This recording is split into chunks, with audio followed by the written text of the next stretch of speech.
चलिए जरा ध्यान से देखो, ये जो परफॉर्मेंस प्रिज्म है बेसिकली ये भी एक, ध्यान से सुनना कि परफॉर्मेंस मेजरमेंट, ये परफॉर्मेंस मेजरमेंट फ्रेमवर्क ही है। तो सर अब इसको शुरू करने से पहले एक बात और बता दूं कि देखो जितने भी हमारे पास केस स्टडीज हैं वो कोई ना कोई मॉडल पर आधारित है, जो आपको मॉडल स्पेसिफिक दिए गए हैं। तो एग्जाम में जब आए ना मॉडल, तो एक तो मैंने आपको कॉन्सेप्ट दे दिया है कि इस कॉन्सेप्ट को ध्यान रखो, की पॉइंट्स को ध्यान रखो, ठीक है। और एग्जाम में क्वेश्चन की रिक्वायरमेंट को पढ़कर दिमाग लगाओ कि ये कौन से मॉडल से लिंक कर रहा है, और फिर उस मॉडल का कॉन्सेप्ट की पॉइंट आप बैक ऑफ द माइंड में तैयार रखो, और फिर केस स्टडी को पढ़ो। तो की पॉइंट को ध्यान में रखते हुए और उनकी डिटेल केस स्टडी से निकालकर उसमें प्लेस करते जाओ, यह तरीका होगा आपका। हो सकता है कोई एक आध केस स्टडीज ऐसी भी दे दे जो किसी एक पर्टिकुलर मॉडल से रिलेट ना करती हो, समझ रहे हो, तो वो फिर वहां कॉमन सेंस भी लगेगी। तो वहां फिर हम ये कहेंगे कि एज ए आप बिजनेस ओनर, आप मालिक हो, वो दिमाग लगाओ कि भाई मेरा बिजनेस है। तो जब आपके दिमाग में ये आएगा ना कि यार मेरा बिजनेस है, मेरा लॉस ना हो, तो आपका दिमाग अपने आप चलेगा। क्योंकि जब पैसे का लॉस होता है तो ऑटोमेटिकली दिमाग चलता है। भाई हमने कई जगह देखा होंगे ना कि कोई भी बिजनेसमैन है भाई, उसने बिजनेस मॉडल नहीं पढ़े भाई, पर फिर भी वो अच्छा बिजनेस कर रहा है, तो वो एक अपनी कॉमन सेंस लगा रहा है। बट अगर आपने बिजनेस मॉडल पढ़े हैं तो आपके पास मॉडल भी है और बिजनेस माइंड भी है कॉमन सेंस वाला, तो आप उससे बेहतर तो कर ही पाओगे एटलीस्ट। आगे बात समझ में। तो जो भी केस स्टडीज अगर एग्जाम में आती है और वो एक पर्टिकुलर केस मॉडल से रिलेटेड नहीं होती है, तो एक जनरल कॉमन सेंस लगाकर आप उसको सॉल्व करो, ठीक है। यानी बिजनेस माइंड लगाओ आप अपना, कि आप अगर बिजनेस कर रहे हो तो किस तरह से मैं काम करूं कि मेरी प्राइस मेंटेन हो, कॉम्पिटिटर को बीट करूं, कॉस्ट कम आए, सेल बढ़े, ग्रोथ हो, दूसरे से आगे निकलूं, लाइक क्या स्ट्रेटेजी लगाऊं मैं, ठीक है। तो ये एक बिजनेस माइंड वाला थॉट प्रोसेस आप लगाओ वहां पर, जहां पर कोई एक पर्टिकुलर रिक्वायरमेंट ना हो क्वेश्चन की, राइट। तो ये तरीका आप दिमाग में हमेशा लेके चलो, ठीक है। और जो केस स्टडीज हमने दी हैं, जो बिजनेस मॉडल दिए हैं, ठीक है, उनको कोरिलेट करो, उनके की पॉइंट ध्यान में रखो। चलिए अब आगे बढ़ते हैं इसके साथ में परफॉर्मेंस प्रिज्म, ठीक है। परफॉर्मेंस प्रिज्म का मतलब क्या कहना चाहते हैं हम यहाँ पर, ये एक परफॉर्मेंस मेजरमेंट फ्रेमवर्क है। अब और भी हैं, बट ये कहलाता है सेकंड जनरेशन, ये कहलाता है आपका सेकंड जनरेशन, ठीक है। ये किसने इंट्रोड्यूस किया था, Andy Neely and Chris Adam ने, ठीक है। ये कहते हैं कि भाई ये औरों से अलग है, ये second generation performance measurement framework है। क्योंकि और जो मॉडल है हमारे, बैलेंस स्कोर कार्ड हुआ, ठीक है, या परफॉर्मेंस पिरामिड हुआ, या बैलेंस स्कोर कार्ड, ये ना एक तो इंफॉर्मेशन बहुत सारी देते हैं, जंबल हो जाती है, और दूसरा ये सिर्फ शेयर होल्डर और कस्टमर पर फोकस करते हैं। तो केवल यही एक ऐसा मॉडल बना दिया इन्होंने प्रिज्म, जो इन दो के अलावा और भी स्टेक होल्डर्स होते हैं। मतलब ये प्रिज्म कहता है कि भाई आप केवल शेयर होल्डर्स और कस्टमर को फोकस कर रहे हो, ओ भाई इसके अलावा और भी तो हैं, कस्टमर है, ठीक है, शेयर होल्डर्स है, ठीक है, एम्प्लॉइज भी तो हैं आपके, गवर्नमेंट भी तो है, सोसाइटी भी तो है, भी तो इन लोगों का भी तो ध्यान में रखो आप। इन लोगों को आप क्यों भूल जाते हो, नहीं, आपका सप्लायर भी तो है, एम्प्लॉइज, सप्लायर, सोसाइटी, गवर्नमेंट, ये लोग भी तो हैं। तो इन सब का भी तो आप ध्यान में रखो, यानी इन सब की जरूरत भी तो पूरी करो कि वो हमसे क्या चाह रहे हैं, नहीं। तो अगर हम इन सब पर फोकस करते हैं तो ऐसा एक परफॉर्मेंस मेजरमेंट बनाओ जो इन सब की जरूरत को पूरा करे, ये दिखाए। मतलब हमें एक ऐसा फ्रेमवर्क चाहिए जो इन सब, जो ये सब हमसे चाहते हैं, क्या हम इन सब की जरूरत को पूरा कर पा रहे हैं, तो वो परफॉर्मेंस मेजरमेंट फ्रेमवर्क कहलाता है परफॉर्मेंस प्रिज्म। अब ये इंट्रोड्यूस किया था नीली एंड क्रिस एडम ने, ठीक है। तो ये क्या कहता है कि इसके 5 फैसेट यानी तथ्य यानी पहलू हैं, ठीक है। ये कहता है इस परफॉर्मेंस मेजरमेंट के 5 तथ्य बता रहे हैं। स्टेक होल्डर का सेटिस्फैक्शन, मतलब वो हमसे क्या चाहते हैं, अच्छा उनका कंट्रीब्यूशन हम उनसे क्या चाहते हैं, राइट। स्टेक होल्डर में क्या क्या आ गए, शेयर होल्डर, कस्टमर, ये दो तो सब में आ रहे थे, ये इसमें भी आएंगे, ठीक है।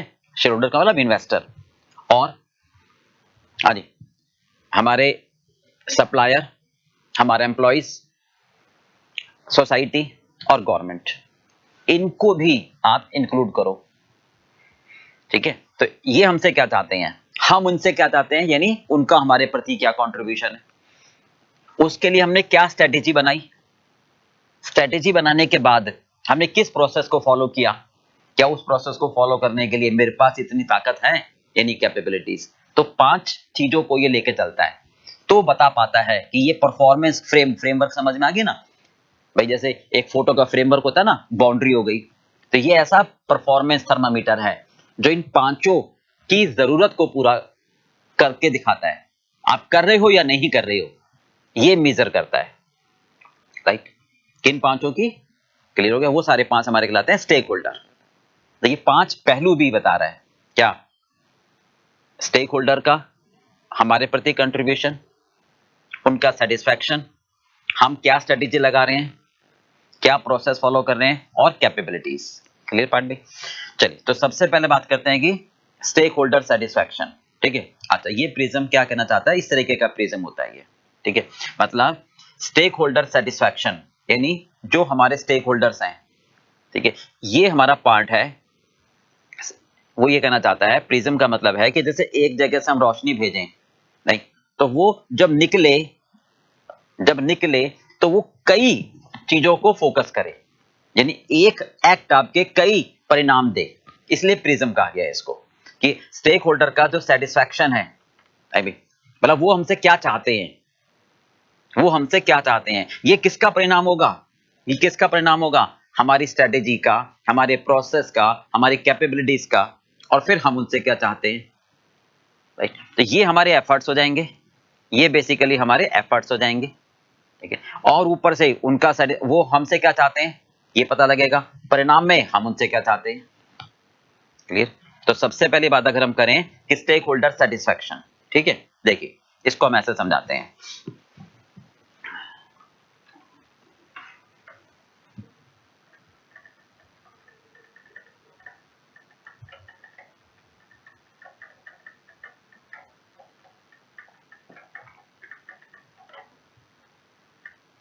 हाँ जी, ये सबसे पहली बात है, ये शुरू किया था किसने, क्रिस एडम, ये शुरू किया था, हाँ जी, Andy Neely and Chris Adam.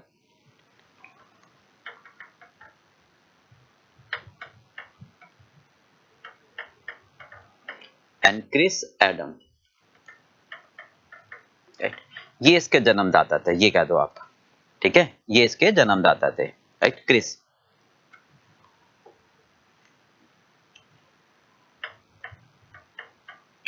इन्होंने इंट्रोड्यूस किया था परफॉर्मेंस प्रिज्म, ओके। ये कहलाता है बेसिकली परफॉर्मेंस, ये कहलाता है हमारा परफॉर्मेंस मेजरमेंट फ्रेमवर्क।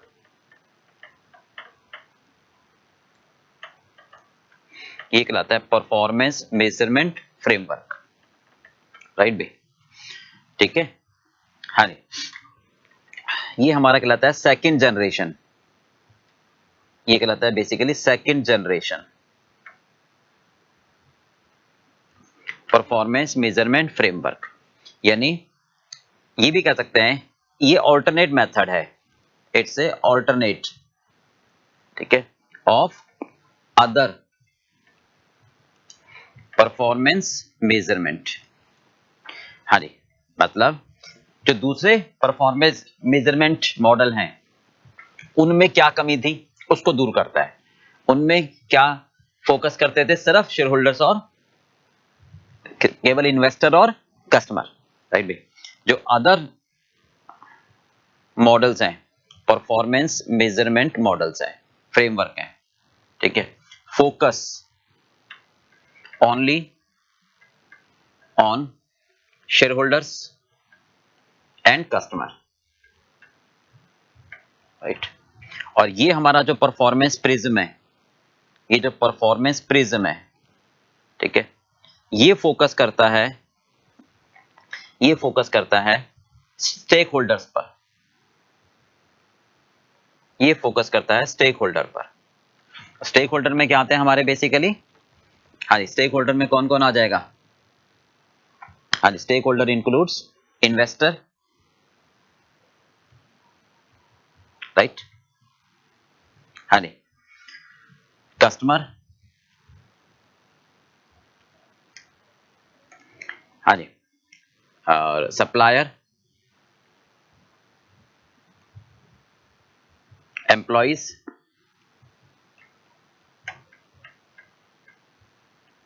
गवर्नमेंट और सोसाइटी, ये इन सब को कवर करता है, ठीक है।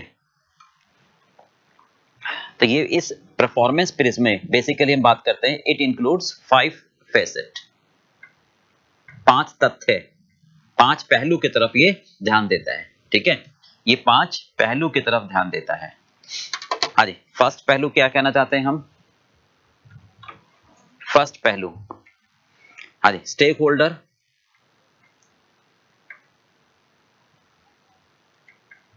Stake holder satisfaction, stakeholder हमसे क्या चाहते हैं, स्टेक होल्डर सेटिस्फैक्शन, राइट भाई, ठीक है, हम भी तो उनसे चाहते हैं, हम भी तो उनसे चाहते हैं, राइट भाई, वो हमसे क्या चाहते हैं, केवल यहीं तक तो बात नहीं होती ना, हम भी तो जो बॉल फेंकोगे वो वापस तो चाहोगे नहीं, stakeholder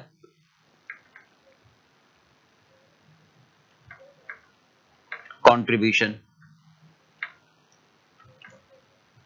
stakeholder contribution, ठीक है, हाँ जी, तीसरा, हाँ जी, इसके लिए हम क्या स्ट्रेटेजी फॉलो करते हैं, ओके, हाँ जी, स्ट्रेटेजी को बनाने के लिए आपके पास प्रोसेस होना चाहिए, ओके, अब उस प्रोसेस को फॉलो करने के लिए आपके पास कैपेबिलिटी होनी चाहिए, और आपके पास रिसोर्स हो, टेक्निकल पैसा हो, राइट भाई, तब आप ये काम कर पाओगे। और उसके बाद फिर हम देखेंगे कि क्या मतलब परफॉर्मेंस मेजरमेंट, कि क्या सबको जो चाह रहे थे वो मिल गया या नहीं मिला, मिल गया तो ओके है, नहीं मिला तो इसका मतलब मीजर देखोगे कि क्यों नहीं मिला, क्या कारण है, फिर उसको इंप्रूव करने की कोशिश करोगे, ठीक है। तो ये कहलाता है हमारा सेकंड जनरेशन परफॉर्मेंस प्रिज्म, ठीक है। यहां ये कहते हैं बेसिकली, इसको अगर मैं बात करूं कि वो हमसे क्या चाहते हैं, हम उनसे क्या चाहते हैं, तो ये कहलाता है क्विड प्रो क्यू, मतलब एक हाथ दे एक हाथ ले, राइट भाई, मतलब ऐसा होता है ना गिव एंड टेक, इसका मतलब होता है गिव एंड टेक, इस पर आधारित है ये, वन वे नहीं है ना, टू वे ट्रैफिक है, राइट भाई, ये वन वे नहीं है हमारा, टू वे ट्रैफिक है, ठीक है। अब ये इस बात पर विश्वास करते थे कि अगर हम ऑर्गेनाइजेशन को कंट्रोल करना चाहते हैं, ठीक है, तो हम क्या करें, राइट थिंग्स, अगर हम सही चीजें करेंगे, अगर हम सही चीजें मेजर करेंगे, राइट थिंग्स आर मेजर्ड, ठीक है, तो क्या होगा, जो बाकी की चीजें हैं वो ऑटोमेटिकली उसमें आ जाएंगी। अगर आप सही मेजरमेंट करोगे तो बाकी की चीजें ऑटोमेटिकली उसमें आ जाएंगी, ये इस बात को फोकस कर रहे थे। क्या कहना चाह रहे हैं, if right things are measured, ये कहना चाहते हैं if right things are measured,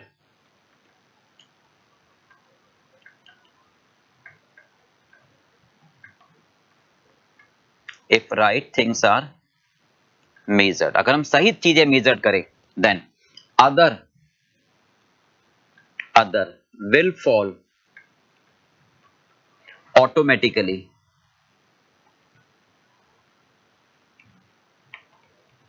हाँ जी, अदर जो चीजें थी वो ऑटोमेटिकली इसमें अपने आप आ जाएंगी, ठीक है। वो ये इस बात को लेके चल रहे थे। अच्छा, अब एक एक करके समझते हैं, बहुत ध्यान से समझना। स्टेक होल्डर का सेटिस्फैक्शन, ठीक है, स्टेक होल्डर में क्या आएंगे,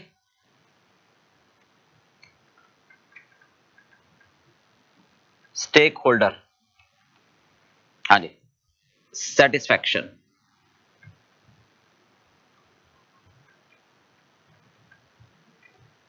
ठीक है।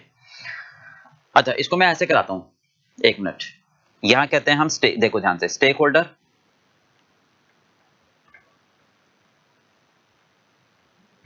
ठीक है। हाँ जी, उनका सेटिस्फैक्शन,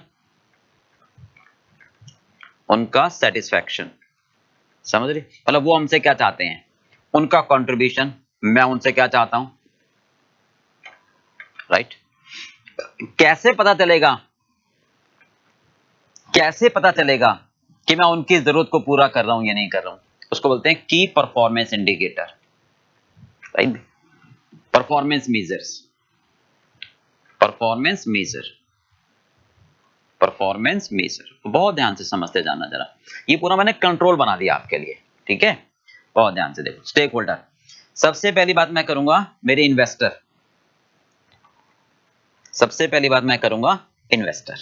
यानी शेयर होल्डर्स, ठीक है, यानी शेयर होल्डर्स, ओके। दूसरा मैं बात करूंगा किसकी, कस्टमर की, राइट। तीसरी मैं बात करूंगा, हाँ जी, हमारे वेंडर, सप्लायर, ओके। चौथी मैं बात करूंगा किसकी, एम्प्लॉइज, स्टाफ, ओके। पांचवी सरकार, government, and then sixth society, okay, right बे।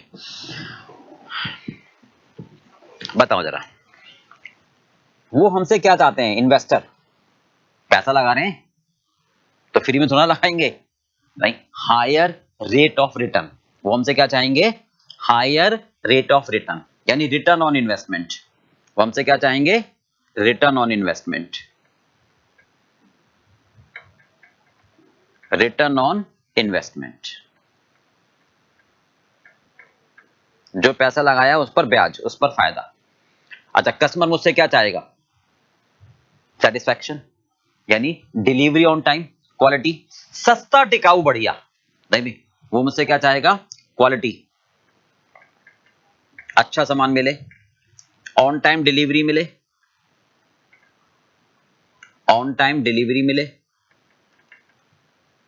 नहीं भाई, और लो प्राइस मिले, नहीं, सस्ता मिले, टिकाऊ बढ़िया मिले, समय पर मिल जाए, यही तो चाहेगा।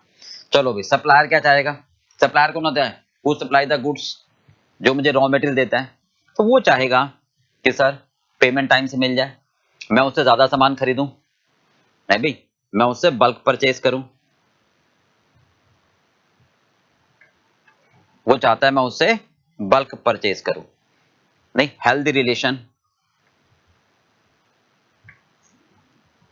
रिलेशन, यानी पेमेंट उसको टाइम से मिल जाए, नहीं, मैं उससे ज्यादा सामान खरीदूं और पेमेंट उसको टाइम से मिल जाए, नहीं भी, और ज्यादा मिले, यानी बेटर प्राइस मिले,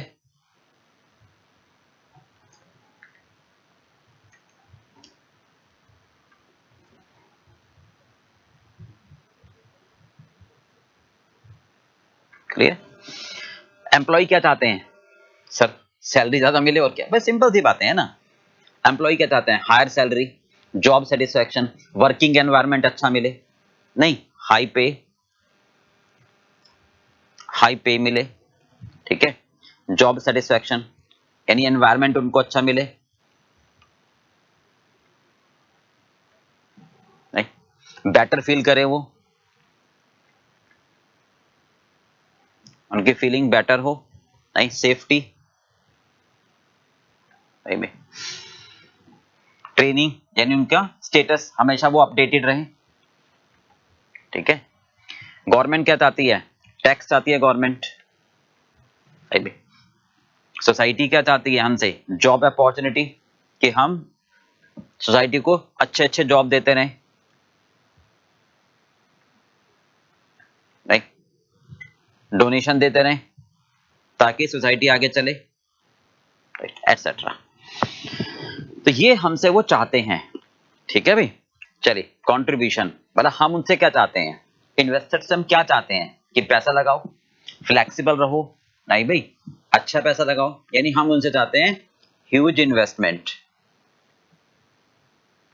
हम उनसे चाहते हैं ह्यूज इन्वेस्टमेंट, राइट भाई। हम उनसे चाहते हैं कि आप अपना पैसा लगाओ और फ्लेक्सिबल रहो, मतलब जब हमें जरूरत हो तब आप रेडी रहो। मतलब ये नहीं है कि आप बीच में ही कहो कि हमारे पास पैसे नहीं है। हम इन्वेस्टर से ये चाहते हैं कि यू आर सो फ्लेक्सिबल, ठीक है। कस्टमर से हम क्या चाहते हैं, लॉयल्टी। ध्यान से सुनना क्या मतलब है लॉयल्टी का। इसका लॉयल्टी का मतलब होता है कि जब भी हम कोई नया प्रोडक्ट इंट्रोड्यूस करें बाजार में, तो आप हमारे पर इतना भरोसा रखो कि वो प्रोडक्ट अच्छा होगा, एक बार आप खरीद ही लो, तो वो रहता है लॉयल, यानी कस्टमर से अच्छा रिलेशन हो, इसका मतलब लॉयल हो, ठीक है, वो हमारा प्रोडक्ट परचेज करें। ठीक बात है। सप्लायर से हम क्या चाहते हैं कि डिलीवरी ऑन टाइम दे, डिलीवरी वो ऑन टाइम दे, ऑन टाइम डिलीवरी दे हमारे को, क्योंकि अगर जल्दी डिलीवरी दे देगा स्टोरेज कॉस्ट बढ़ जाएगी, डिले डिलीवरी देगा प्रोडक्शन रुक जाएगा। तो मैं चाहता हूं भैया टाइम से डिलीवरी दे, क्वालिटी दे,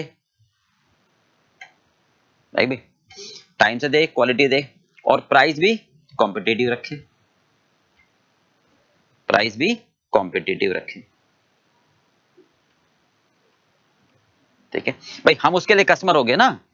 अच्छा, एम्प्लॉय से आप क्या चाहते हो, काम अच्छा करे, नहीं, वर्क इफेक्टिवली, प्रोडक्टिविटी बढ़ाए, वर्क इफेक्टिवली, नहीं भाई।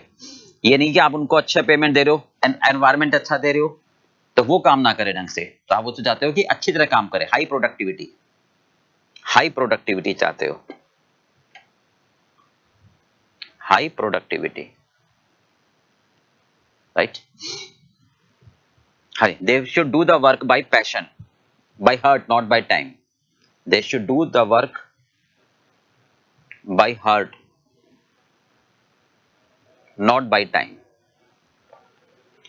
ये नहीं है कि आप 10 से 6 पर काम करो, ठीक है, अपना 100% दो। गवर्नमेंट से हम क्या चाहते हैं, सिंप्लिसिटी, ज्यादा रूल्स रेगुलेशन ना लगाएं, नहीं, कॉम्प्लायंस इजी हो, इजी कॉम्प्लायंसेस हो, नहीं, मतलब हर चीज में लिटिगेशन, हर चीज में प्रोसीजर इतना ज्यादा टफ ना हो। सोसाइटी से हम क्या चाहते हैं, हाँ जी, हम क्या चाहते हैं सोसाइटी से, कोऑर्डिनेशन,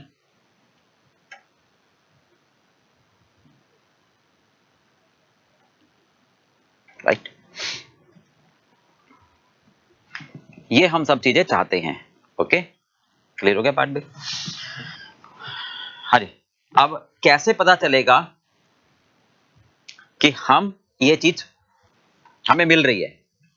ओके, अब आप ये परफॉर्मेंस मेजरमेंट, देखो दो चीजें भी रह गई हमारे पास, वो भी हम बताते हैं, पर ये लिंक बन रहा है, इसको ऐसे समझो कि लास्ट में आप क्या चाहोगे कि ये चेक करना, परफॉर्मेंस मेजरमेंट लगाना कि क्या जो वो चाह रहे थे वो उनको मिला या नहीं मिला, तो वो कहलाएगा परफॉर्मेंस मेजर्स, ठीक है। मतलब कैसे पता लगेगा कि जो वो चाह रहे थे मिला नहीं मिला, यानी हाई रिटर्न, मतलब हाई आरओआई, हायर प्रॉफिट, अगर हम कमा रहे हैं तो उनको हाई रिटर्न देंगे, नहीं भी। कस्टमर जो हमसे चाह रहा था high quality, on time delivery, price कम, कैसे पता चलेगा, नहीं उसके सेटिस्फैक्शन से, नहीं उसके रेटिंग से, वो हमें रेटिंग देगा, राइट। हाँ जी, कस्टमर कंप्लेंट, फीडबैक, उसका फीडबैक, उससे पता चलेगा हमारे को कि जो वो मांग रहा है वो हमें मिला या नहीं मिला। सप्लायर से कैसे पता चलेगा कि वो हमें, मतलब वो जो चाह रहा था कि हम उससे बल्क परचेज करें, ठीक है, वो हमसे बेटर, हम उसको बेटर प्राइस दें, कैसे पता चलेगा कि भाई उसकी जरूरत पूरी हो गई नहीं हो गई। हाँ जी, कंसिस्टेंसी,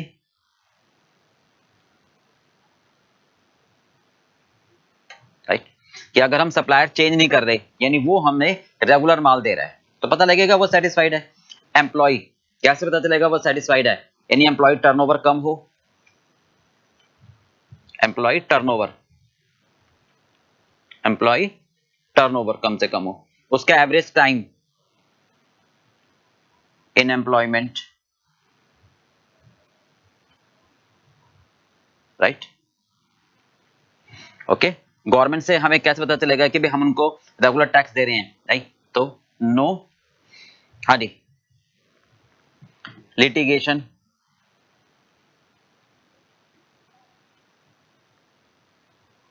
ठीक है। सोसाइटी से कैसे पता चलेगा? ट्रिपल बॉटम लाइन लगा सकते हैं हम। ये हमारे हो गए परफॉर्मेंस मेजर्स। बोलो क्लियर हो गया पार्ट? अब देखो ध्यान से देखना जरा, 5 फेसेट थे हमारे, 5 पहलू। स्टेक होल्डर्स क्या चाहते हैं हमसे, हम उनसे क्या चाहते हैं, ये दोनों बातें समझ में आ गई, ठीक है। अब ध्यान देना, स्ट्रेटेजी, ठीक है, मतलब जो स्टेक होल्डर हमसे चाहते हैं, राइट, उसके लिए मैंने क्या स्ट्रेटेजी फॉलो करी। स्ट्रेटेजी का मतलब रणनीति, युद्ध में जा रहे हैं तो हमें एक ऐसी रणनीति बनानी पड़ेगी ताकि हम युद्ध जीते, एक चक्रव्यूह की रचना करनी पड़ेगी, ठीक है। मतलब स्टेक होल्डर हमसे क्या चाहते हैं, स्टेक होल्डर में सारी चीजें आ गई, है ना। तो अब फॉर एग्जांपल मैं लेता हूं स्ट्रेटेजी को समझाने के लिए।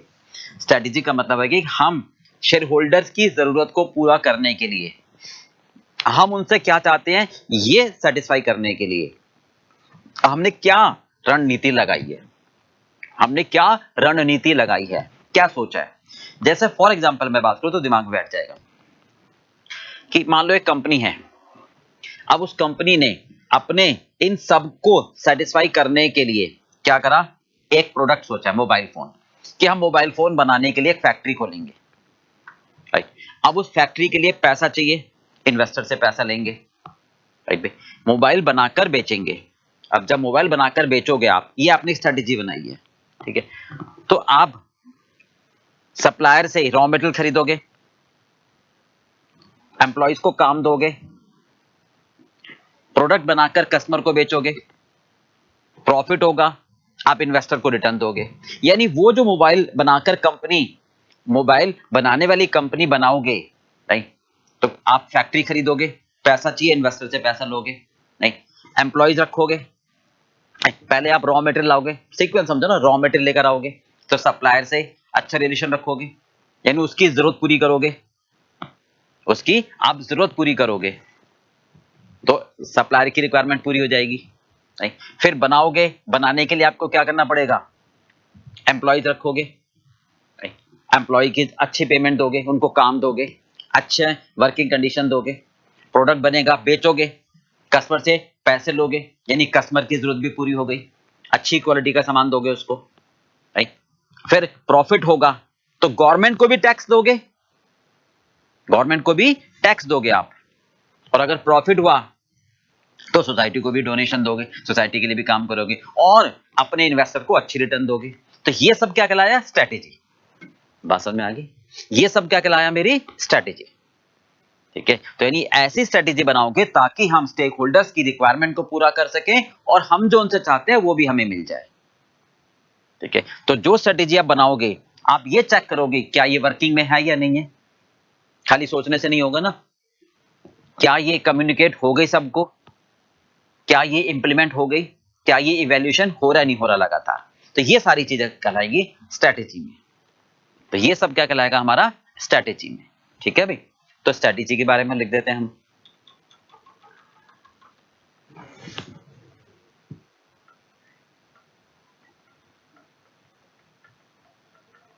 राइट भाई। हाँ जी, स्ट्रेटेजी मीन्स, हाँ जी, द पॉलिसी, ठीक है, that should be framed, policy that should be framed,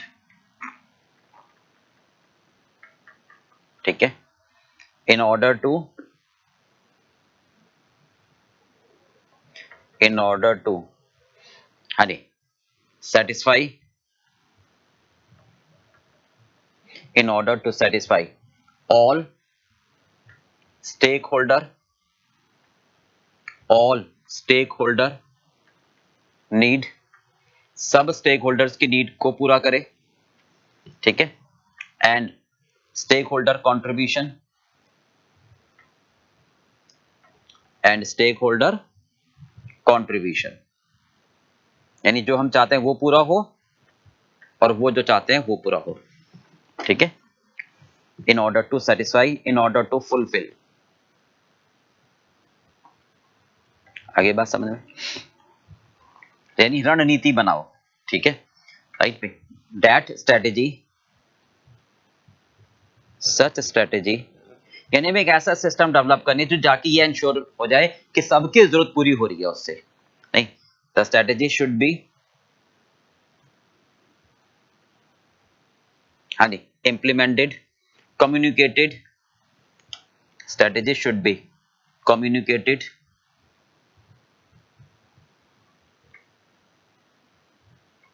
हाँ जी, to all managers, नॉर्मली सबको बता दो, ठीक है, और चेक करो कि वर्किंग में है या नहीं है, चेक करके देखो कि क्या वो स्ट्रेटेजी हमारी काम कर रही है या नहीं कर रही है, ये तो कोई फायदा नहीं है ना, इंप्लीमेंट हो रही है या नहीं हो रही है, प्रॉपर से इंप्लीमेंटेशन, राइट, और फिर रेगुलर उसको इवैल्यूएट करो,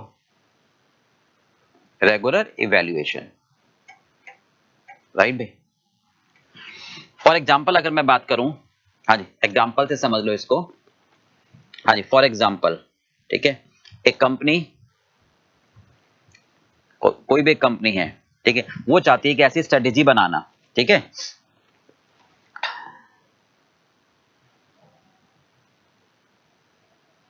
एक company wants to open a factory for manufacturing and sale of mobile phone, ठीक है, हाँ जी, इसके लिए क्या करेंगे, फॉर दिस पर्पस, इस पर्पस के लिए क्या करेंगे वो लोग, द कंपनी, हाँ जी, अरेंज, हाँ जी, फंड्स अरेंज करेंगे, दूसरा, हाँ जी, परचेज करेंगे रॉ मटेरियल,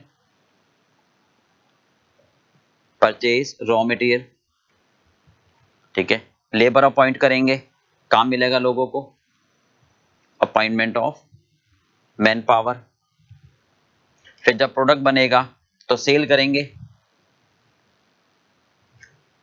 कस्टमर से पैसा आएगा, कस्टमर हमसे सामान खरीदेंगे, राइट भी, गवर्नमेंट को टैक्स पे करेंगे, राइट, प्रॉफिट होगा तो रिटर्न देंगे कस्टमर को, नहीं भाई, और डोनेशन देंगे सोसाइटी को,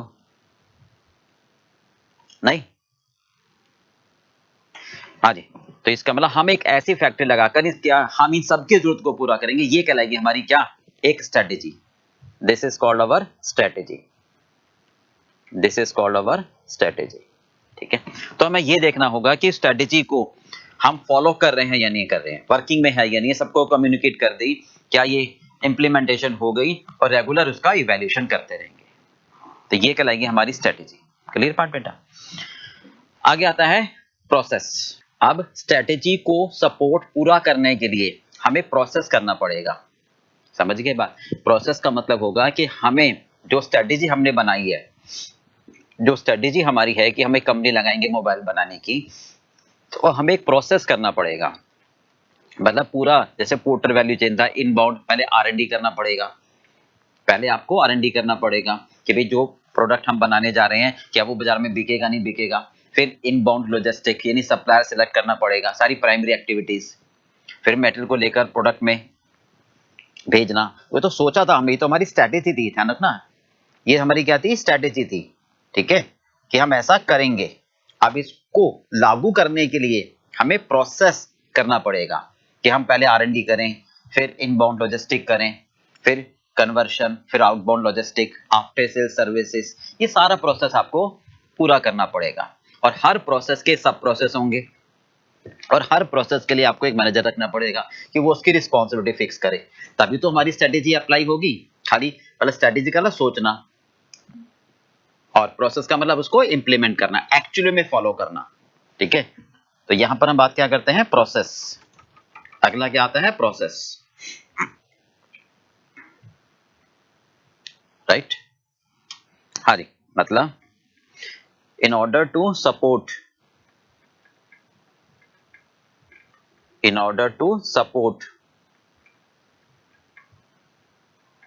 the strategy, राइट भाई, स्ट्रेटेजी को सपोर्ट करने के लिए, ठीक है। हाँ जी, मैंने company needs to follow a systematic process,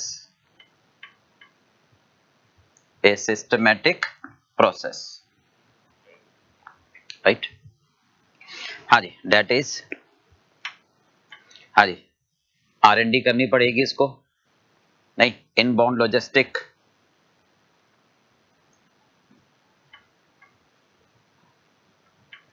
right, outbound logistic, after sale service, मतलब सर्विस सेंटर खोलने पड़ेंगे, उसको सर्विस सेंटर खोलने होंगे ताकि वो सपोर्ट दे पाए कस्टमर को। तो ये सारी एक्टिविटीज करनी पड़ेंगी, मतलब पोर्टर वैल्यू चेन फॉलो करना पड़ेगा उसको, पोर्टर वैल्यू चेन फॉलो करेंगे। हर प्रोसेस का सब प्रोसेस होगा, एवरी प्रोसेस, ठीक है, सब डिवाइडेड इन सब प्रोसेस। मतलब परचेज, R&D के लिए R&D का मैनेजर होगा, इसके लिए परचेज मैनेजर होंगे, नहीं भी, HR डिपार्टमेंट होगा, सेलिंग डिपार्टमेंट होगा, उनको अथॉरिटी फिक्स करनी पड़ेगी। ठीक है, हाँ जी, मतलब for example like HRD department जो लेबर अपॉइंट करेंगे,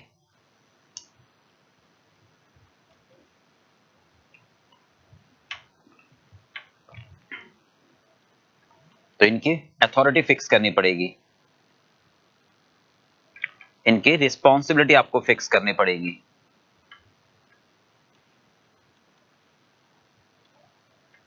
ओके, इसी तरह से purchase manager, production manager, right, sales manager, ये प्रोसेस आपको फॉलो करना होगा। क्लियर बात भी? तो स्ट्रेटेजी बनाना तो आसान है, रणनीति बना ली कि हम ये चक्रव्यूह डेवलप करेंगे। अब उसके लिए सेनापति भी तो तैयार करना पड़ेगा, सेना भी तो चाहिए, समझ गए? तो वो प्रोसेस, यानी सेना को ट्रेनिंग भी तो देनी पड़ेगी आपको कि पहले जाके ऐसे लड़ोगे। तो इसका मतलब अब जो आपने स्ट्रेटेजी बनाई है कंपनी बनाने की, उसके लिए प्रोसेस चाहिए, यानी आप पहले R&D करोगे कि आपका प्रोडक्ट बाजार में कैसे बिकेगा, क्या फीचर्स होंगे, कितनी इसकी लाइफ होगी, कितने कस्टमर होंगे, फिर सप्लायर सेलेक्ट करोगे, फिर मैन पावर सेलेक्ट करोगे, उसके लिए एक मैनेजर आपको चाहिए HRD में, फिर आफ्टर सेल सर्विस दोगे। तो ये सारा प्रोसेस आपको करना पड़ेगा। परफॉर्मेंस मेजरमेंट रखोगे कि क्या ये सारा काम सही हो रहा है या नहीं हो रहा है, राइट। हो गया क्लियर? हाँ जी, अब प्रोसेस को पूरा करने के लिए आपके पास क्या होनी चाहिए, कैपेबिलिटीज। प्रोसेस को पूरा करने के लिए आपके पास क्या होनी चाहिए, कैपेबिलिटी, योग्यता। नहीं, जैसे मान लो हमने एग्जांपल लिया था कि हम एक कंपनी बनाएंगे मैन्युफैक्चरिंग, मोबाइल बनाकर बेचेंगे, ठीक है, उसके लिए प्रोसेस चाहिए। अब इन स्ट्रेटेजी बना ली, प्रोसेस लागू करना, इसके लिए आपके पास फंड्स होने चाहिए। पता लगा कि भाई हमें 100 करोड़ रुपए चाहिए सब काम के लिए, तो क्या कंपनी के पास इतने फंड्स हैं जो ये काम कर सकें? नहीं तो सब सोच बेकार हो जाएगी। क्या कंपनी के पास इतनी टेक्नोलॉजी, ठीक है, इतना इंफ्रास्ट्रक्चर, क्या इतने रिसोर्सेज हैं जो इस प्रोसेस को पूरा कर सके? द कंपनी शुड हैव, हाँ जी, ये हमारे पास सपोर्ट के लिए, यानी प्रोसेस को लागू करने के लिए हमारे पास क्या होना चाहिए, resource. Company should have sufficient resource,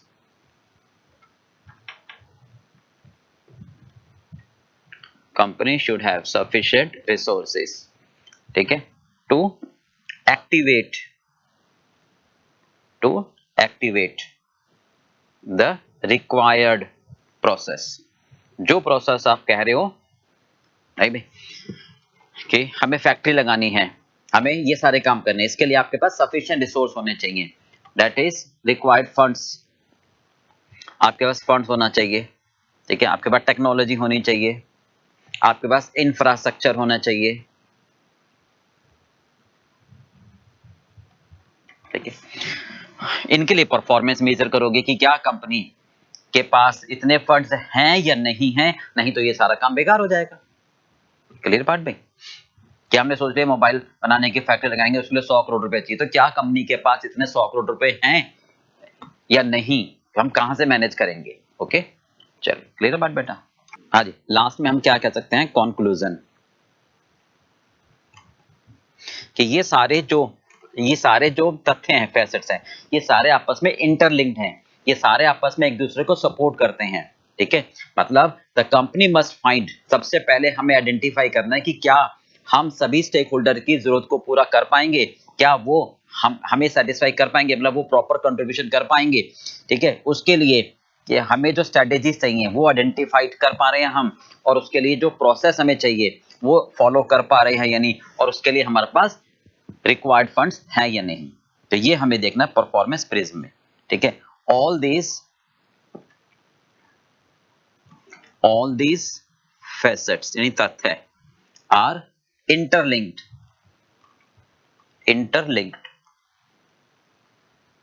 and support each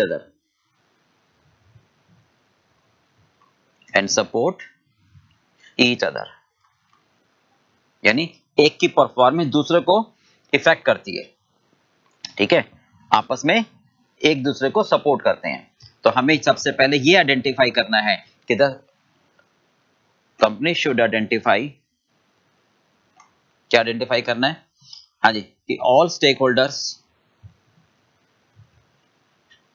की जो रिक्वायरमेंट है वो फुलफिल हो रही है नहीं हो रही है, वो हमें कंट्रीब्यूशन कर पा रहे नहीं कर पा रहे हैं, ठीक है। All these are supported by proper strategy,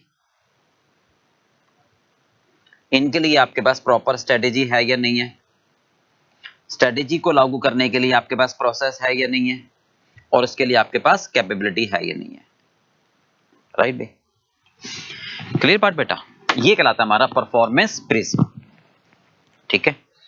चलिए मैं अब आपको एक बार शॉर्ट में रिवाइज करा देता हूं।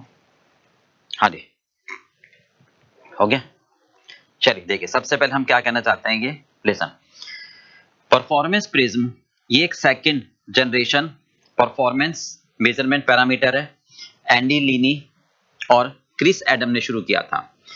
ये सभी स्टेक होल्डर्स के बारे में फोकस करता है। जो दूसरे परफॉर्मेंस मेजरमेंट फ्रेमवर्क है वो सिर्फ शेयर होल्डर और कस्टमर के बारे में चर्चा करते हैं और बहुत सी इंफॉर्मेशन भी गैदर करते हैं, जबकि हमें इतनी जरूरत नहीं है, ठीक है। तो ये क्या कहता है कि सिर्फ, हाँ जी, शेयर होल्डर और कस्टमर पर फोकस करने से काम चलेगा नहीं। कंपनी की लॉन्ग टर्म सस्टेनेबिलिटी के लिए हमें बाकी के जो स्टेक होल्डर्स है उनको भी फोकस करना पड़ेगा। तो बाकी के स्टेक होल्डर्स कौन कौन से होते हैं हमारे, सप्लायर, एम्प्लॉय, गवर्नमेंट और सोसाइटी। तो यहां पर 5 फैसेट की बात करते हैं, ये तथ्य है।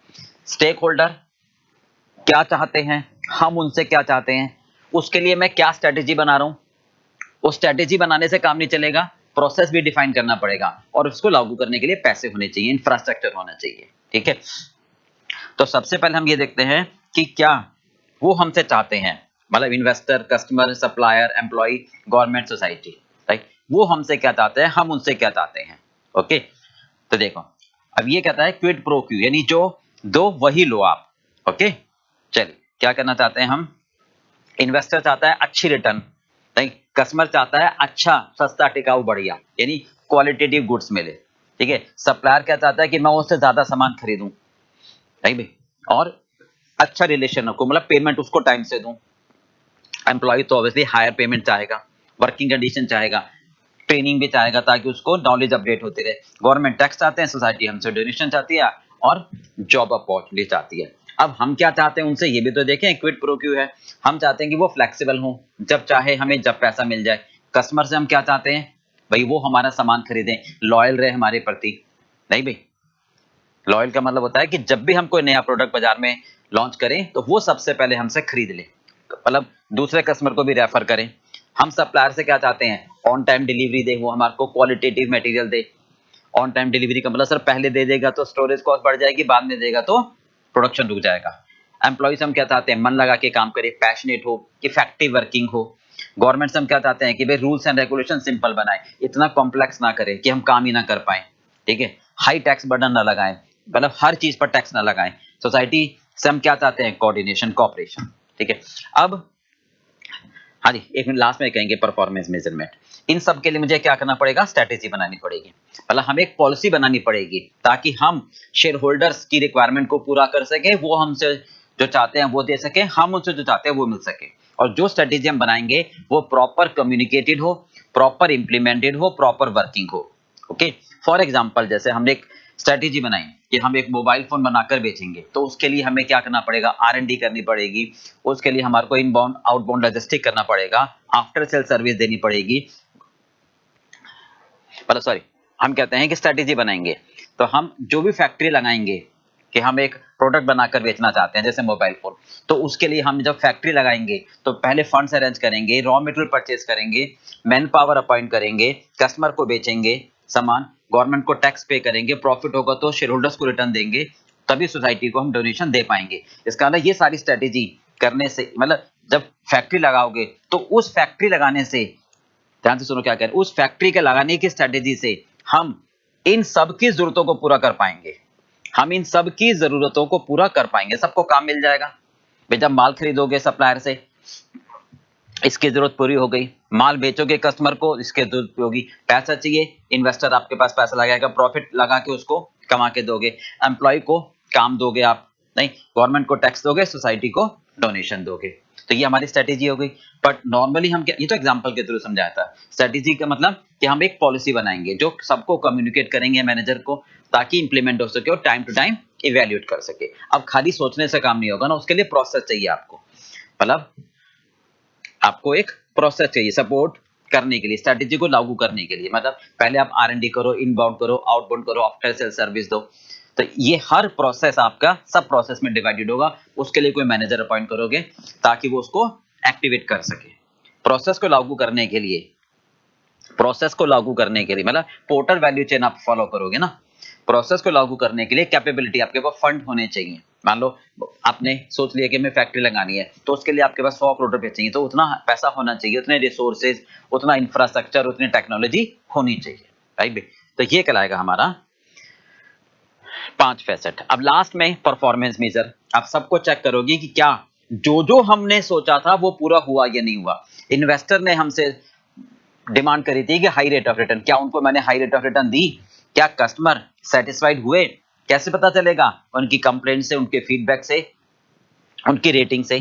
क्या सप्लायर सेटिस्फाई हुआ, कैसे पता चलेगा कि कंसिस्टेंसी है ये नहीं है, ठीक है। मान लो सप्लायर ने हमें मटेरियल देना बंद कर दिया, तो इसका मतलब वो हमसे सेटिस्फाइड नहीं हुआ, ठीक है। एम्प्लॉय टर्नओवर हमारी कम होनी चाहिए, अगर मैं उसको सही से ट्रेनिंग दे रहा हूँ, सही पेमेंट दे रहा हूँ, सही वर्किंग कंडीशन दे रहा हूँ, तो वो छोड़ के नहीं जाएगा। नहीं, गवर्नमेंट से कैसे पता चलेगा हमारे को कि कोई लिटिगेशन ना हो, और सोसाइटी का मतलब ट्रिपल बॉटम लाइन चेक कर सकते हैं। तो ये परफॉर्मेंस मेजर्स आप लगा सकते हो।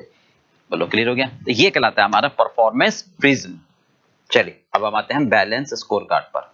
ओके, देखिए ये आ जाओ पेज नंबर 120, 8.120।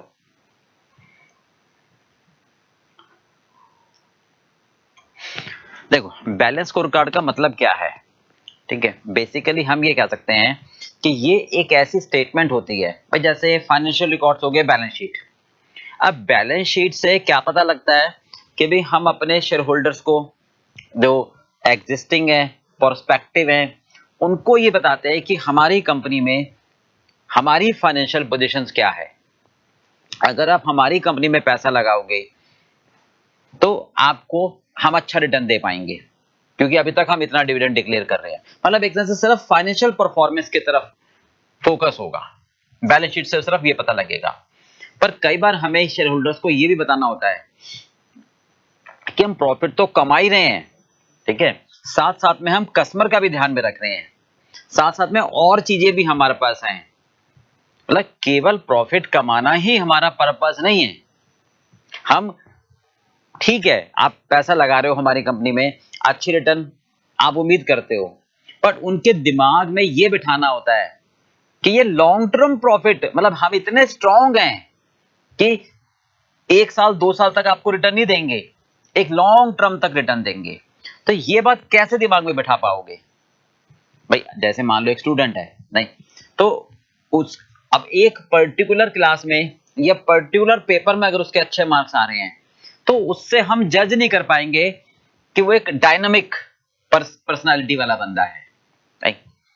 तो उसको सारे सब्जेक्ट में अच्छे नंबर लाने होंगे, उसके और चीजें भी देखेंगे, है ना? तो यहां पर भी हम कंपनी के बारे में यही बात करना चाहते हैं कि भाई जो प्रॉफिट है वो लॉन्ग टर्म है, शॉर्ट टर्म नहीं है। तो ये कैसे शेयर होल्डर्स के दिमाग में बैठाओगे कि हमारा profit, earning capacity, paying to you as a dividend, हमारी ये लॉन्ग टर्म कैपेबिलिटी है, हम कंपटीटर से आगे ही रहेंगे हमेशा, ये उसको कैसे विश्वास दिलाओगे? तो उसके लिए एक अलग से स्टेटमेंट बनाते हैं हम, जिसका नाम है बैलेंस स्कोर कार्ड। इसमें बैलेंस बना के चलते हैं हम। जो दूसरा एस्पेक्ट है, हम अपनी इंटरनल, हम अपनी इनोवेशन के बारे में, हम अपने कस्टमर को कितना अच्छा मेंटेन रखते हैं, क्योंकि कस्टमर अगर हमारा मेंटेन रहेगा, सेटिस्फाइड रहेगा, उसकी शिकायतें हमारे प्रति कम रहेंगी, वो हमारे बारे में अच्छा सोचेगा, ये सारी बातें अगर हम शेयर होल्डर्स को बताएंगे तो उसका विश्वास हमारे प्रति जम जाएगा और वो अपना इन्वेस्टमेंट हमारे यहां करने को तैयार हो जाएगा। केवल प्रॉफिट को देखकर उसको लगेगा कि यार आज तो प्रॉफिट कमा रही है, क्या गारंटी है कि कल कमाए? तो ये एंश्योर करवाने के लिए उसको, ये उसके मन में विश्वास बिठाने के लिए हम और 3 चीजों का सहारा लेते हैं कि हमारे कस्टमर सेटिस्फाइड है, हमारी इंटरनल स्ट्रांगनेस बहुत अच्छी है, हम हमेशा नए की तरफ भागते रहते हैं। तो उन चीजों को अगर हम बैलेंस लेके चलें अलोंग विद द फाइनेंशियल, तो जो स्टेटमेंट बनाते हैं उसको बोलते हैं बैलेंस स्कोर कार्ड। यानी एक ऐसा मेथड है जो हमारी परफॉर्मेंस को मेजर करके देता है। परफॉर्मेंस का मतलब ये हुआ कि हम कितना कस्टमर को सेटिस्फाई रखते हैं, हमारी इंफ्रास्ट्रक्चर कितना मजबूत है, उस संदर्भ में हमारी परफॉर्मेंस को दिखाता है, राइट भाई? हम नए काम के प्रति कितने अग्रसर रहते हैं, हमेशा कंसर्न रहते हैं, तो हमारी परफॉर्मेंस इन सब के प्रति कितनी अच्छी है, ये एक जो स्टेटमेंट बना के देते हैं उसको बोलते हैं बैलेंस स्कोर कार्ड। हालांकि आप कह सकते हो कि बैलेंस शीट में सब चीजें होती हैं, बट बैलेंस शीट में ये सारी चीजें हाईलाइट नहीं होती है ना, और बैलेंस शीट एक स्टैट्यूटरी रिक्वायरमेंट है।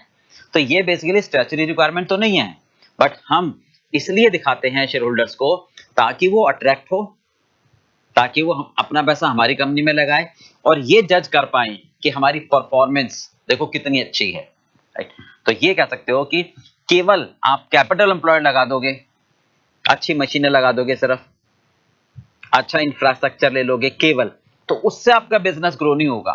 आपको अपने बिजनेस ग्रो करने के लिए जो दूसरी इंटेंजिबल एसेट्स हैं, समझ रहे हो? इंटेंजिबल का मतलब कस्टमर कितना सेटिस्फाइड है, ये भी तो आपकी एसेट्स है, राइट? कितना आप नया इनोवेटिव काम करते रहते हो हमेशा, कितनी आपकी प्रोडक्टिविटी रहती है, तो ये भी तो हमारी इंटेंजिबल एसेट्स है ना, इनको भी आपको अच्छी तरह परफॉर्म करके रखना है। तो इसका मतलब ये हुआ हमारा इंटेंजिबल एसेट्स के प्रति हमारा कंसर्न। और केवल ये नहीं है कि कैपिटल एम्प्लॉयड में पैसा लगा दिया तो आपका बिजनेस वल्ले वल्ले हो जाएगा, नहीं। तो हम एक ऐसी स्टेटमेंट बनाते हैं जिनमें हम 4 पर्सपेक्टिव को देखते हैं, फाइनेंशियल, कस्टमर, इंटरनल और innovative learning. Innovative learning growth कितनी हमारी, ठीक है? तो जब ये चारों मिलकर काम करते हैं तो और हमारी परफॉर्मेंस को हाईलाइट करते हैं, तो ये हमारे एक तरह से लॉन्ग टर्म सर्वाइवल को इंडिकेट करता है और शेयर होल्डर्स का विश्वास जीत पाते हैं हम, राइट? इसको बोलते हैं बैलेंस स्कोर कार्ड। जैसे फॉर एग्जांपल मैं आपको ये कहूं,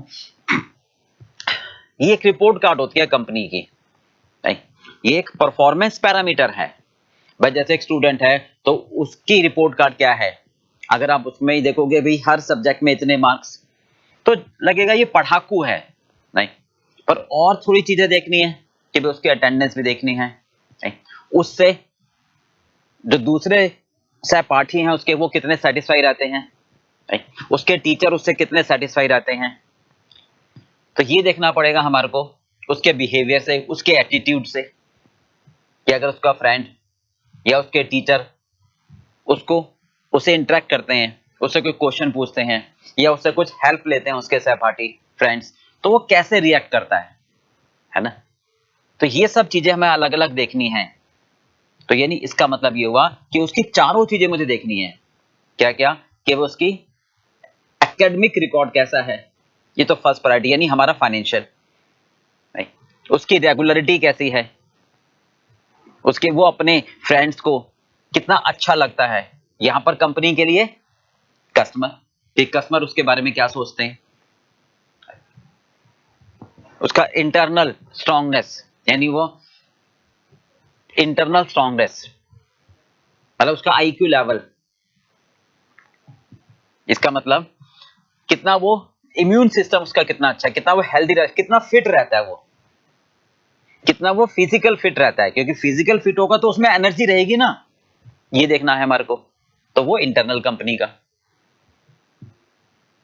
वो देखेंगे हम इंटरनल कंपनी के बारे में। वो हमेशा कैसे पढ़ता है चीजों को, रटता है या हर बार वो देखता है ऑब्जेक्टिविटी, मतलब उत्सुकता रहती है नई नई नई चीजें जानने के बारे में, नए तरीके से करने के बारे में, मतलब उसके दिमाग में हमेशा एक लर्निंग, एक इनोवेशन वाला रहता है। तो ये चीजें हम उसमें देखेंगे तो कहेंगे हाँ भाई उसकी परफॉर्मेंस अच्छी है। यही बात कंपनी के बारे में देखेंगे कि कंपनी में कितनी इनोवेशन पावर है, या एक पुराने ढर्रे पर चली जा रही है, कितना वो अपडेशन रहते हैं। तो ये चार चीजें जब हम देखते हैं और जो हम एक रिपोर्ट कार्ड बनाते हैं उसको बोलते हैं बैलेंस स्कोर कार्ड। बोलो बात समझ आ गई? चल, तो क्या कहना चाहते हैं देखिए। हाँ जी, आज के डेट में जो बिजनेस एनवायरनमेंट है बहुत इंपॉर्टेंट हो गया है कि कॉम्पिटिटिव एडवांटेज लेना, कॉम्पिटिटिव एडवांटेज लेना। ठीक है, तो ये जो कॉम्पिटिटिव एडवांटेज है ये नहीं होगा कि सिर्फ आप कैपिटल लगा दो। कॉम्पिटिटिव मतलब दूसरों से बेहतर सिर्फ पैसा लगा के नहीं कर सकते आप काम। क्या आपने अच्छी अच्छी मशीनें लगा दी, नहीं, आपने अच्छा प्लांट, अच्छा पैसा लगा दिया, सही, तो आप दूसरों से बेहतर हो जाओगे नहीं।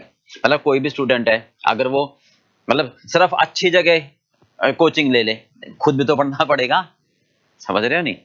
केवल वो बहुत सारी बुक्स खरीद ले, उससे उसकी परफॉर्मेंस जजमेंट नहीं होगी ना, ये मतलब है यहाँ पर। ठीक है, अच्छा जी, ये कहते हैं मैन्युफैक्चरिंग और सर्विस दोनों के लिए ये कॉम्पिटिटिव सक्सेस चाहिए। ठीक है, अब वो कहते हैं कि केवल फिजिकल नहीं, ठीक है, टेंजिबल एसेट्स हमारे लिए सफिशिएंट नहीं है, हमें क्या करना है, मोबिलाइज करना है, एक्सेलरेट करना है, एक्सप्लॉइट करना है इनटेंजिबल इनविजिबल एसेट्स को। कौन सी होती है इनटेंजिबल? जो दिखाई ना दे, यानी कस्टमर सेटिस्फाइड होगा, ये हमारी एसेट्स है। नहीं, हम इंटरनल कितना स्ट्रांग होंगे, कितना हमारे अंदर कॉन्फिडेंस होगा, कितना हमारे में इनोवेशन वाले थॉट रहेंगे, ये मेरी इंटेंजिबल एसेट्स है जो दिखाई नहीं देगी ना, मेरा कॉन्फिडेंस मेरी एसेट्स है। देखिए, तो जो हमें आगे डिसाइसिव फैक्टर बनेगी। क्लियर? तो ये कहना चाहते हैं बैलेंस स्कोर कार्ड में। तो यहां पर हम बात करें तो 4 पर्सपेक्टिव की बात करते हैं वो। ठीक है, देखिए अब आगे।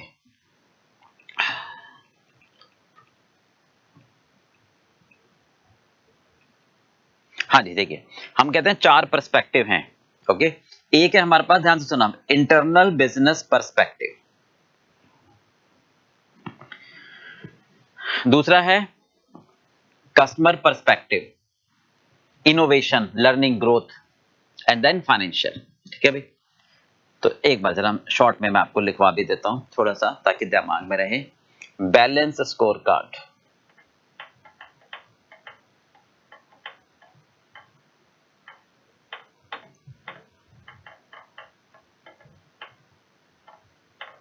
ठीक है, ये परफॉर्मेंस मेजरमेंट सिस्टम है। ये क्या है? परफॉर्मेंस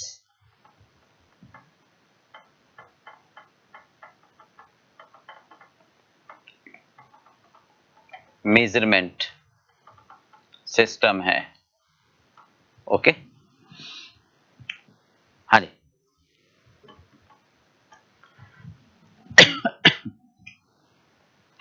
ये एक ऐसा स्टेटमेंट है, ठीक है,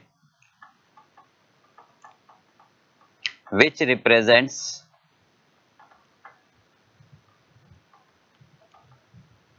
ऑर्गेनाइजेशनल परफॉर्मेंस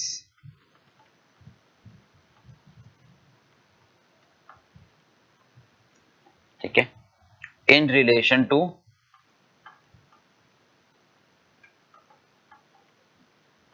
हमारी परफॉर्मेंस को दिखाता है, ठीक है, इन रिलेशन टू हाँ जी short term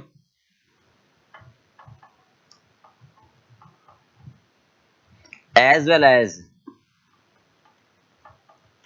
well as long term.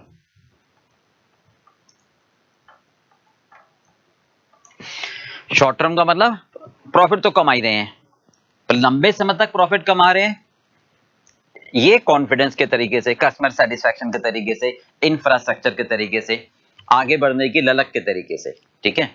तो short term means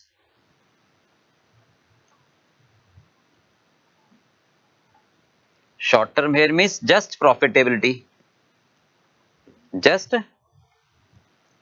profitability।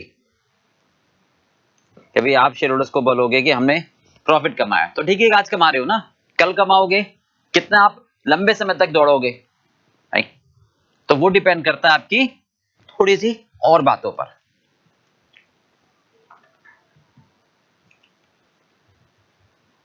Long term performance, right. In addition to profitability, in addition to profitability,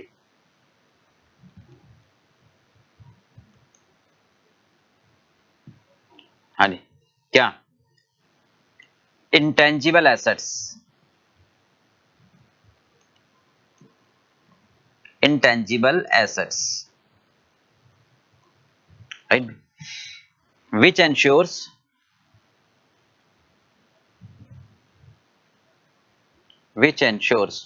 long term survival, which ensures long term survival। अगर customer, अगर share holders को यह विश्वास हो जाए कि हम लंबे समय के घोड़े हैं, लंबे समय तक चलेंगे, तो वो अपना पैसा लगाएगा, ठीक है। तो इंटेंजिबल एसेट्स का मतलब क्या होगा यहां पर,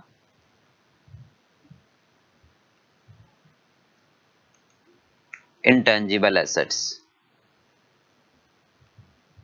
here means हाँ जी कस्टमर का हमारे प्रति विश्वास, नहीं, कस्टमर्स का लॉयल होना, राइट, हाँ जी सॉलिड इंफ्रास्ट्रक्चर,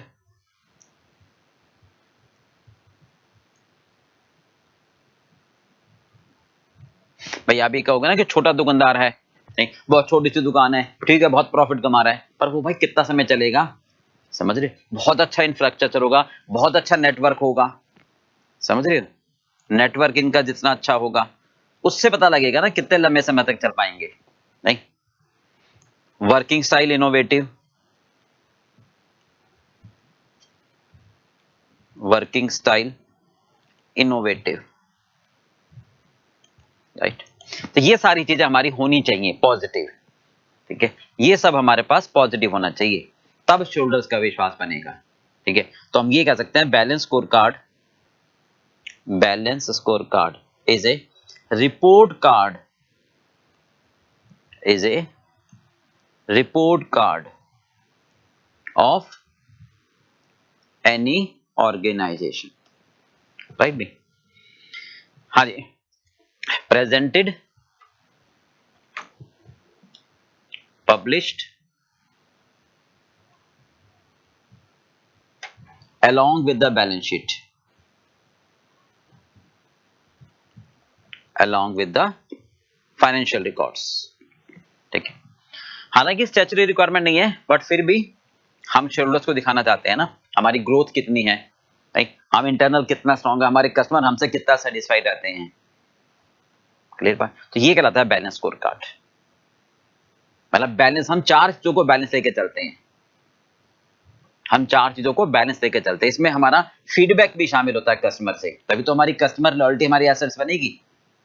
ठीक है, right. It includes 4 perspective.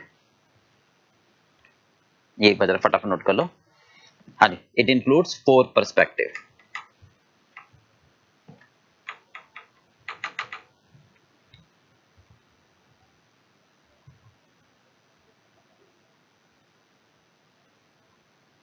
It includes 4 perspective.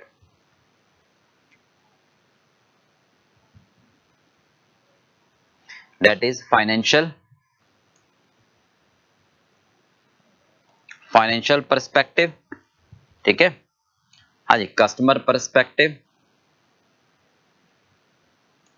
Okay, and then internal business perspective, and चौथा है आपका लर्निंग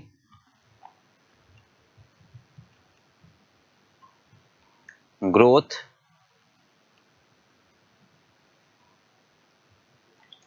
हाँ जी, learning growth and innovative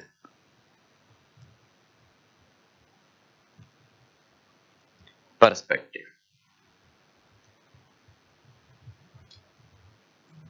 okay, ये 4 पर्सपेक्टिव हमें समझने हैं। चल